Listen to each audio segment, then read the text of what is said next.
Erau zile în care stăteam 7-8 ore întinsă în pat uitându-mă pe TikTok.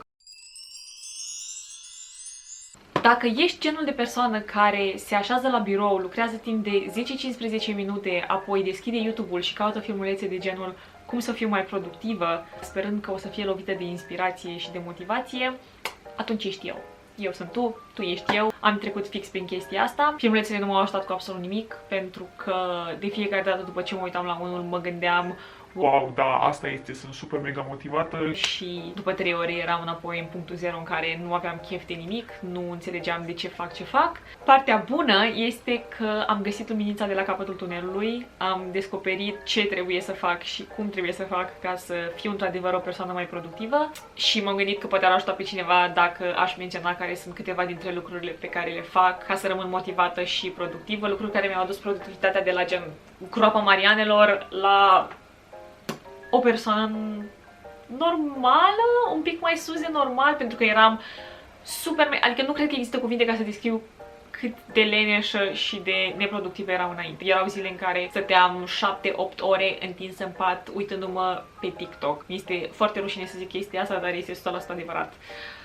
Da, deci există speranță și pentru oamenii ca noi.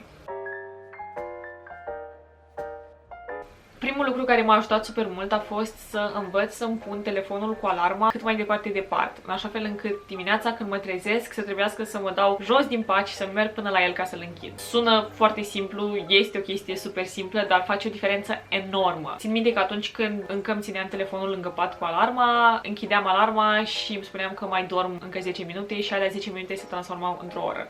Deloc productiv. Acum că trebuie să mă ridic și să merg până la telefon, prin simplul fapt că mă dau jos din pat, deja creierul meu știe că gata, Mara, începem ziua, bun, ne punem pe treabă.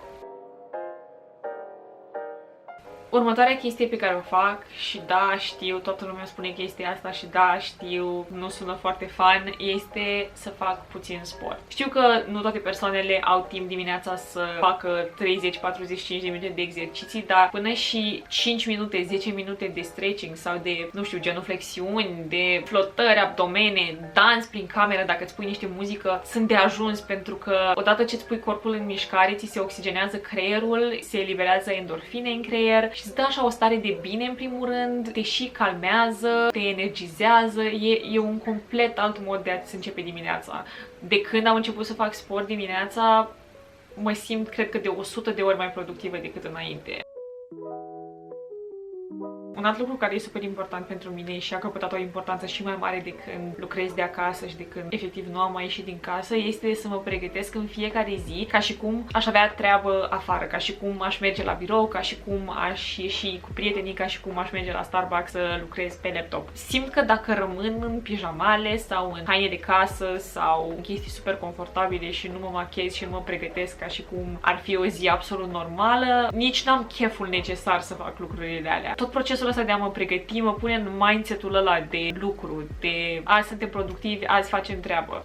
De asta încerc în fiecare zi să mă îmbrac în niște blugi, niște pantaloni și să-mi pun un tricou și să nu rămân în pijamale, îmi fac machiajul ca să nu îmi dau programul peste cap. Pentru că dacă nu aș face chestiile astea, efectiv aș sta toată ziua în pat. Adică dacă sunt prea confortabilă, creierul meu nu vrea să priceapă că am de lucru.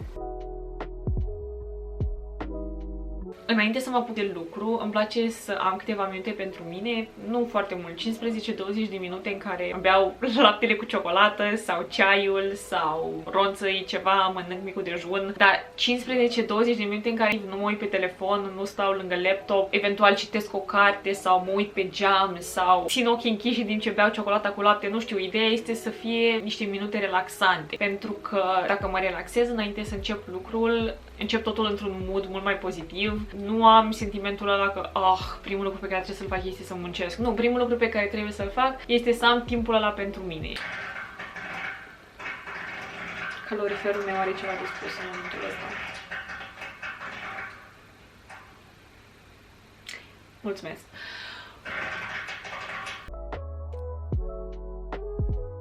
Când vine efectiv vorba de muncă și de lucrurile pe care le-am de făcut, nu cred că aș fi supraviețuit și nu știu cum am supraviețuit până acum fără Notion. Notion este o aplicație care poate fi folosită și pe laptop sau calculator. care face aproape tot. Nu cred că sunt capabilă să dau o definiție a Notion, dar este un fel de notes app la superlativ. Cred că ar fi fost mai simplu dacă îl descriam cum îl descriu și pe website, adică un all-in-one workspace, dar sper că ați prins ideea. Eu folosesc în special Notion pentru partea de calendar și pentru partea de to-do list, pentru că mi se pare foarte useful să am o listă cu toate task-urile pe care le-am de făcut și să văd și în calendar evenimentele sau lucrurile importante care o să aibă loc pe parcursul lunii. O să pun în descriere template-ul pe care l-am modificat eu împreună cu multe alte template-uri foarte faine pe care le poți lua și le poți folosi în Notion, pentru că e destul de greu să te prinzi care e faza de la început și să-ți faci tu template-uri de la zero, așa că recomand să iei un template care deja există și să-l modifici după nevoile tale. Am încercat faza cu bullet journal, care era super trendy acum câteva luni. Am încercat să-mi scriu în fiecare zi toate chestiile astea, să-mi fac pagini drăguțe, plăcute din punct de vedere estetic, dar unul îmi lua prea mult timp și doi, fie pierdeam carnețelul și erau zile în care nu puteam să scriu nimic în el pentru că nu știam unde l-am pus, fie îmi era lene să scriu. Trebuia să mă așez la birou, să-l deschid, să scriu, să închid, să mă asigur că am scris data tot. Era mult de muncă și pentru o chestie de genul ăsta, pentru un task list, pentru lucruri de notat, ideea este să ai cât mai puțin de muncă ca să termin cât mai repede. De asta îmi place mult mai mult Notion, pentru că am deja niște template-uri pe care pur și simplu trebuie să le completez sau să le bifez și toate sunt acolo. Dacă îmi pierd telefonul, mă pot uita pe laptop, dacă nu am laptopul la mine, mă pot uita pe telefon, adică îl am tot timpul cu mine și asta e perfect. Nu zic că avea un bullet journal este greșit, adică dacă funcționează pentru unele persoane, go for it, dar pentru mine nu a fost cea mai bună soluție. By the way, chestia asta nu este sponsorizată, mi-aș dori enorm să mă sponsorizeze Notion, dar nu sunt la acel nivel. Poate într-o zi o să fiu, dar not today. Notion, dacă vezi asta, telefonul meu este 0735.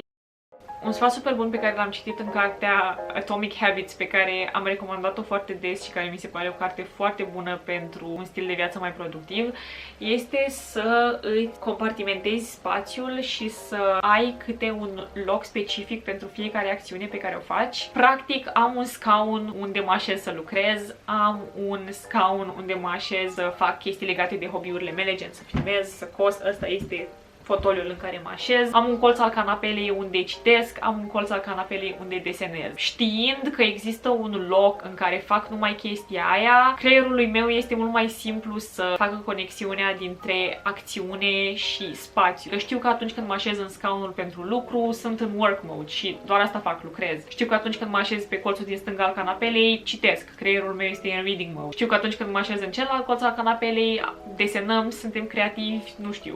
E mult mai ușor să intru în mindset-ul pentru acțiune dacă și spațiul colaborează cu mine, dacă există relația asta între obiceiul pe care încerc să-l stabilesc și spațiul în care sunt.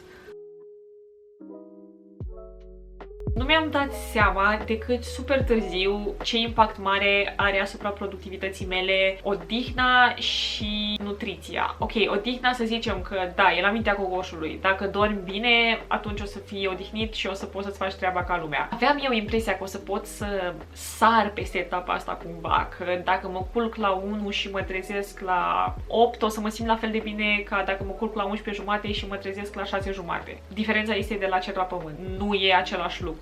Chiar dacă cantitatea totală de ore dormite este aceeași, eu personal am observat o diferență în materie de calitatea somnului și diferența asta se vede doar atunci când mă culc mai devreme și mă trezesc mai devreme. Evident, programul de somn o să fie diferit de la persoană la persoană, dar sunt foarte multe articole care arată că este la fel de important să ai un somn calitativ cât este să dormi cele 7-9 ore recomandate pentru un adult. Ca să mă culc devreme, de obicei cu o oră 45 de minute înainte să mă culc, închid telefonul, închid laptopul, închid tot și citesc sau desenez, pentru că dacă stau cu ecranul în față mi-e super greu să adorm și ca să mă trezesc, am spus deja, pun telefonul departe de pat, mi-e mult mai ușor să mă ridic din pat și așa mi începe ziua. Când vine vorba de mâncare, chiar nu m-aș fi gândit că este o diferență atât de mare între energia pe care ți-o dă mâncarea sănătoasă și energia pe care ți-o dă mâncarea super procesată. De când am lăsat snacks-urile deoparte și nu mai mănânc atât de mulți carbohidrați și nu mai mănânc atât de mult zahăr. Nivelul meu de energie a urcat de la 10 la 70, 80, adică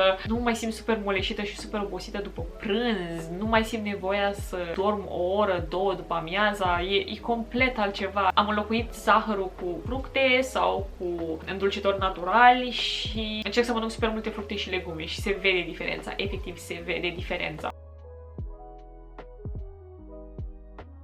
Un alt lucru de care mi-am dat seama este că nu pot să fiu productivă dacă sunt stresată sau obosită. Pot să-mi fac treaba, dar o fac mult mai prost și durează mult mai mult timp. O chestie care mi-ar lua de obicei 45 de minute poate să-mi ia și 2 ore dacă sunt stresată sau obosită. Așa că încerc să fac pauze mici și dese. Nu știu ce măreț liricist al vremurilor noastre a spus: pauzele mici și dese, cheia marilor succese, dar a nimerit-o. Pentru că dacă nu aș face pauze de 5-10 minute între tascurile pe care le-am de făcut, la ora 2:30, să zicem, după prânz, mi-aș da logout. Pur și simplu, creierul meu nu este capabil să facă toate lucrurile astea în continuu, fără nicio pauză. Așa că încerc să estimez cam când am lucrat 30-45 de minute, eventual chiar îmi pun o alarmă dacă pot și după 45 de minute de lucru mă opresc 5 minute, 10 minute. Dar pauzele astea nu le petrec pe telefon sau pe laptop, pentru că dacă aș sta pe telefon aș pierde foarte repede noțiunea timpului și m-aș trezi că am stat 3 ore pe TikTok în loc să fac o pauză de 10 minute. Chiar dacă aș sta pe laptop, nu aș simți că e o pauză, pentru că tot pe laptop lucrez. Și atunci fie îmi fac un ceai, fie stau puțin și citesc câteva pagini, fie mă joc cu animăluțele mele, nu știu, ceva care să delimiteze clar perioada în care lucrez de perioada în care iau o pauză.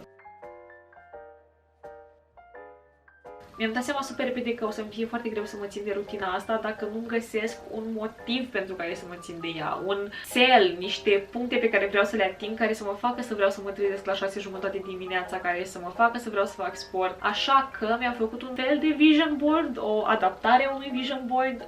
Mi-am înconjurat posterul cu BTS, cu tot felul de poze legate de lucruri pe care vreau să le fac anul ăsta. De la a îmi lua permisul, care este reprezentat de această poză cu niște tipe cu mâinile în aer într-o mașină decapotabilă, la a îmi duce până la capăt proiectul cu Jack of all Trades, care presupune că în fiecare lună o să fac câte un lucru diferit, 12 lucruri în 2021, sau la a face 5.000 de abonați pe YouTube. E un sentiment foarte fain să mă trezesc dimineața și primul lucru pe care îl văd să fie pozele astea cu toate lucrurile pe care știu că vreau să le fac în 2021, pentru că mă motivează instant. E complet altceva să ai în minte o listă cu ele și e altceva să le vezi în fața ta și să știi că sunt acolo și că poți să le atingi dacă te trezești atunci când îți sună alarma, în loc să o închizi și să te culci la loc și să tragi pătura peste cap. Acum, sunt cea mai productivă persoană din lume? Nu, deloc. Încă am multe zile în care nu fac nimic, doar stau, mă uit la pereți, la tavan, stau pe TikTok, stau pe Instagram și e ok. Asta mi se pare foarte ciudat, că s-a ajuns într-un punct în care se consideră că dacă ai timp pentru tine sau dacă ai zile în care nu contribui cu nimic la societatea în care trăiești, ești un eșec, ești o persoană ratată. Nu e adevărat. Mi se pare că există un echilibru între toate. Dacă am fi productivi în fiecare secundă a vieții noastre, cred că viața ar fi oribilă, cel puțin din punctul meu de vedere. E nevoie de un echilibru. L-am găsit? Nu. Sunt aproape de el? Absolut. Sunt mult mai aproape de el decât eram acum câteva luni, când mi se părea efectiv că nici nu am timp să fac lucruri bune pentru viitorul meu, dar nici nu am timp să mă relaxez. Poate că lucrurile astea o să ajute pe cineva, poate că o să fie complet inutile, poate că sunt lucruri pe care oamenii le-au încercat deja și nu au funcționat. Ideea este că mi se pare foarte important ca, dacă vrei să ai un stil de viață mai productiv, să nu te dai bătut repede, pentru că ăsta a fost și instinctul meu la început, să-mi spun că nu o să pot niciodată să fiu persoana productivă care visez să fiu, nu o să reușesc niciodată să fac tot ce mi-am propus, nu o să fac asta, nu o să fac asta. Dar uite că am reușit, mă simt mai calmă și mai fericită ca niciodată. Asta mi se pare scopul final până la urmă, nu să fac cât mai multe lucruri într-o zi, ci pur și simplu să mă simt mai bine și mai împăcată cu mine și cu ce pot să fac și cu ce am făcut.